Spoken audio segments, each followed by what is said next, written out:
Hello అండి, welcome to Hasini vlogs. అందరికీ తొలి ఏకాదశి శుభాకాంక్షలు అండి. ఈ తొలి ఏకాదశి సందర్భంగా మేమైతే మా ఇంటి దగ్గర ఉన్న గుడికి అయితే వెళ్ళామండి.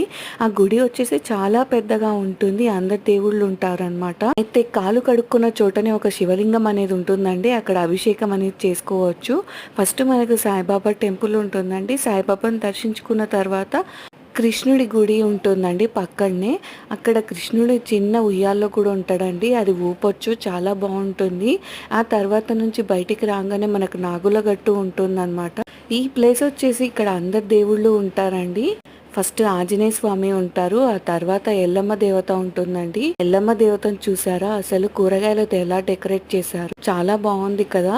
నేనైతే అక్కడే చాలాసేపు నిలబడిపోయానండి. ఆ తర్వాత శివలింగం, వినాయకుడు ఉంటారు, ఆ తర్వాత వెంకటేశ్వర స్వామి ఉంటారండి. అక్కడ మేము అర్చన చేపించాము. ఆ తర్వాత కొద్దిసేపు గుళ్ళో కూర్చొని వచ్చేసి